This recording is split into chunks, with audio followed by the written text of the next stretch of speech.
are on page 17. We are doing a super fast lesson on persuasive devices. Why is it going to go fast? Because you've probably done these a lot in your 11 years of schooling, and you will probably know many of these. Please stay with me with the pens. We have 3 different, think of these as a menu that you can choose from when you're doing your podcast. We have logic, logos, we have pathos, and we have what's called ethos. I want you to draw 3 little symbols to help you identify what they are. With your pen right now, logic, I'd like you to draw a little brain, please. I don't know what that's going to look like.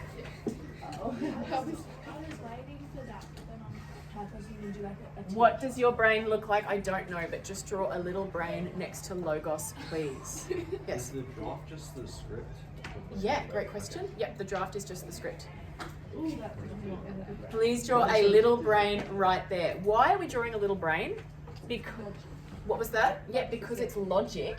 The use of logic, rationality, and critical reasoning to persuade. It appeals, you might want to underline that on your booklet, it appeals to the mind. It's the logical stuff, right? I shouldn't drink and drive logically because the statistics tell me I'm probably going to die, right? It is logically a pretty dumb thing to do.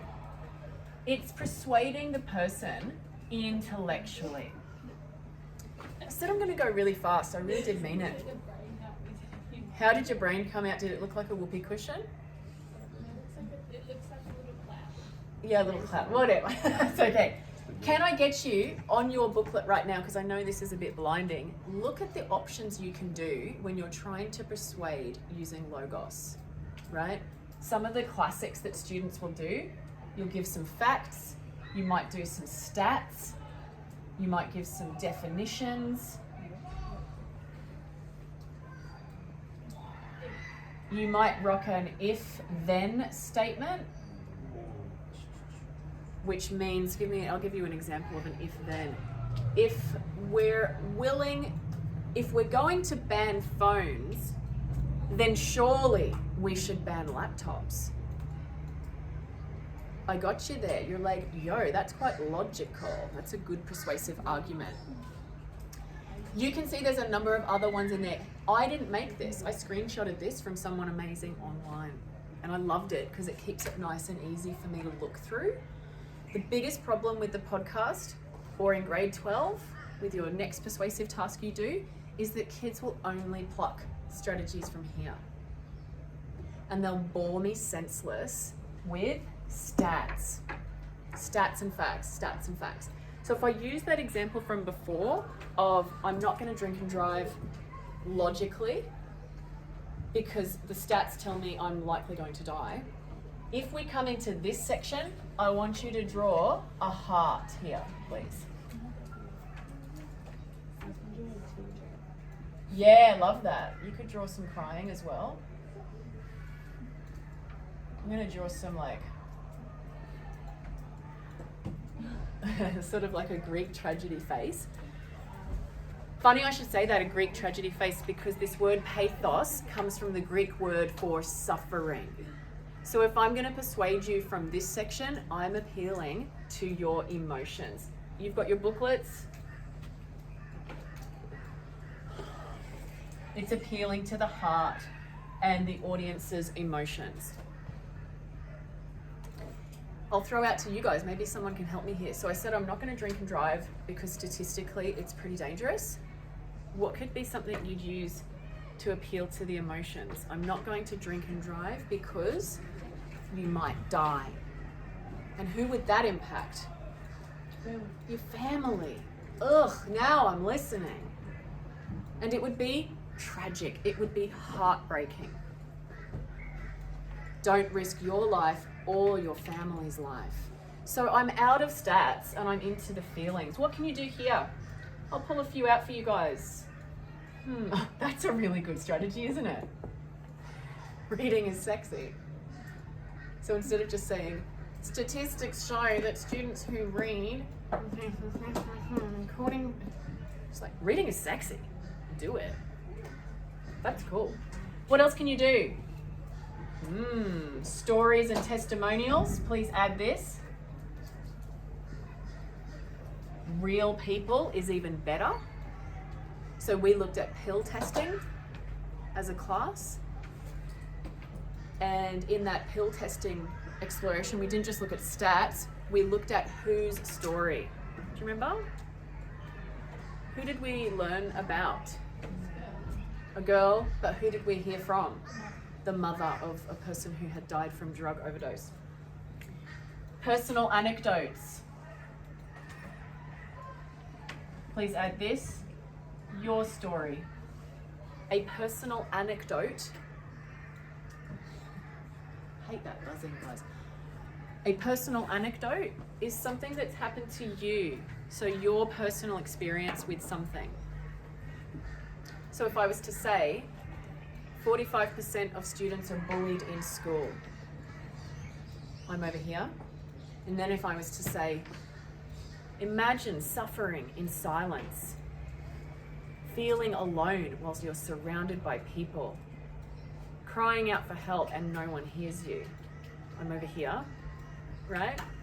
And then I can come in with an anecdote and say, in Bundaberg State High School, I saw bullying myself. I saw it. Some of it was directed to me, and sometimes people I knew would do it, and I didn't know how to stop it. Cool. So you can hear I'm pulling from a range of strategies. Imagery. I also was doing that just then by saying, imagine suffering in silence, no one hearing you in your pain. Pulling from those, we're going to keep rolling. We're jumping straight over to Ethos, and I'm doing this live. There's no lesson prep here. I'm going totally live. Can you help me out? What could be a little symbol we do for Ethos? This is ethics and credibility. Think of it as street cred. You're not going to take advice from me about your teeth, really, because Miss Ralph, you're not a dentist. So thanks. But Miss Ralph, you don't have a lot of credibility to advise me on dental hygiene. I have a lot of credibility to advise you on teaching and English because I'm an English teacher. So I have credibility. Let's look at this. It's the person's authority, credibility, and believability. It appeals to ethics and character. It seeks to persuade and it's about trust. Oops, we'll edit that. A little padlock. I reckon that's cool. What do you got? Like a 5 stars or something on reviews. I dig it. You choose a little padlock or a little 5 stars. I'm gonna do a lock as if it's legit. Maybe you want to do a key. Whatever the heck you need to do to remember those 3 things. We've got our brain, we've got our heart, we've got some legit street cred over here. So how do we do that? Well, guess what? It's about believability and qualifications. It's about using credible sources / experts. So this is about saying, we're not going to say, according to my mate John, you really shouldn't drink and drive. Cool. What credibility does your mate John have? To give it more power and credibility, you might actually say the head of crash investigations with the Queensland Police has said we need to stop drinking and driving. I've got a better source there. Okay, this is where you're saying things like, according to the Bureau of Statistics, according to Harvard Uni, according to a local professor, a psychologist, experts equals credibility. Your own experience. So before I said I've seen bullying myself and I know how bad it can be, yes, that's an anecdote, but I'm also trying to get some credibility, believability with you to say, look, I've been through it. Let's test you guys with a pretty easy little quiz below that. You have 3. We'll edit this out. People will think that public schools don't have any money. Because I'm using tissues, guys. You have 3 little examples here. I'm just asking you to say, circle, is it pathos, ethos, or logos? You have 3 to do. You won't take too long for that.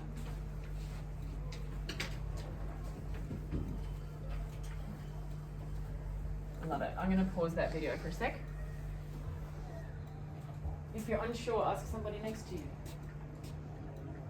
One, in fact, it'd be really exciting if we all called it out. And don't be embarrassed if you get it wrong. If you don't buy me pizza, I will be so upset. Pathos. Thank you. Pathos. We're rolling. Why though? Edward, why? What makes it pathos? Because it emotion and like you feel bad. Which word particular gets the heart? Upset. Emotions. Yep, upset. Oh my god, that's right. Upset, excellent. Number 2, we're going to call them out. I know you don't need pizza. They've beaten me. What is it? It's ethos. I know you don't need pizza because I've worked at Domino's and I know how bad it is for you. I know it's not healthy. Ethos, what makes it ethos? Great answer. I'm credible because I've worked at Domino's. Ethos. Number 3, studies show that 67% of teens take too long in the toilets and get better school results when they're given lollies. Logos. What makes it logos? Stats. We love a boring stat. 3 maximum in your podcasts. 3 maximum. A stat is fine, sure, but God, it's boring after a little while.